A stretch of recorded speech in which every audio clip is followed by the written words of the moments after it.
There's just one word that can sum up why Shrewsbury got a canal, and that's coal. According to Joseph Plymley's book of 1803, the canal was built to bring coal to the county town from the rich coalfields around Oaken Gates. Previously, coal had been brought by road, and Plymley wrote, "The road, from the constant succession of heavy coal carriages, had become almost impassable, notwithstanding that large sums of money were annually laid out upon repairs. There was no prospect of being able to put a stop to the progress of this growing evil unless by means of a navigable canal." The waterway was totally dug by hand. Today's mechanical diggers had not been invented in the 1790s. The route from Trench had to cross the River Tern. Shrewsbury's canal nearly got delayed in opening because the original masonry aqueduct here at Longton-on-Tern got washed away in the floods. Thomas Telford put a cast iron one, which has succeeded to this day.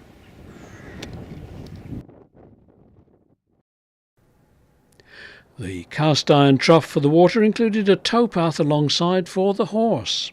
It was the first of its kind. Similar principles were used a few years later on a much grander scale for the Pont Cythosta aqueduct, which is now a World Heritage Site. Coal was burned by every household in Shrewsbury, and other demands quickly increased because the canal's 1797 opening coincided with major new industrial development. The flax mill at Ditherington also opened in the same year. The Shrewsbury Canal reached the town above the river curve at Sundawn behind the sports village and appears in this anonymous watercolour. This part of the route can, once again, be seen today thanks to clearance by Shrewsbury and Newport Canal Trust volunteers. The canal passed in front of the flax mill. It crossed beneath the Whitchurch Road and terminated at Howard Street, within sight of the castle, next to the newly built prison. Today's car park was previously a large canal basin, and a coal wharf and storage buildings surrounded it. The railway would only reach Shrewsbury some 52 years later.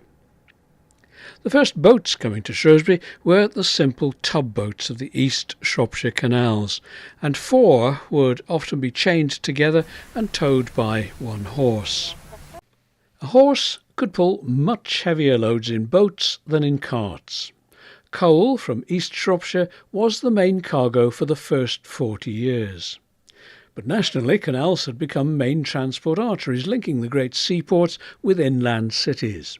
Shrewsbury's canal was connected to this national network in 1835, when a branch was dug from Wappenshaw through Newport to join the main north-south canal, now known as the Shropshire Union Canal. The 1835 link put Shrewsbury on the national map, and goods could be imported through Ellesmere Port. A warehouse was built at Howard Street.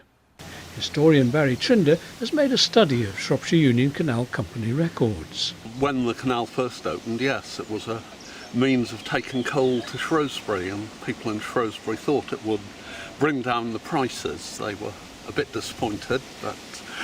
Well, the story goes that it halved the price of coal in Manchester overnight when the Worsley mines were connected. Oh, yes. Yeah, but it didn't in Shrewsbury. Why not? Was there profiteering? Probably. Yeah. But then, of course, everything changes in 1835 when this lovely bridge is built, and the canal is linked to the national network, and boats from all over the place were coming through the bridge and either going under the warehouse and discharging their cargoes there, or going on to Shrewsbury or to Trent. Rum, currants, beans, wine, herrings, gunpowder, vinegar, treacle, shovels, hops, ryegrass, carpets, spades, seeds and sacking. It's an incredible variety of different things that are coming in. Now, it's not that Wappenshaw is that exceptional they were being handled here. They'd have been handled just as much in the warehouses in Shrewsbury, for example, that have long since gone, but we don't have any documentation. Most of the cargoes Barry mentioned were carried in Shropshire Union flyboats like Saturn, and we'll look at those in a separate video.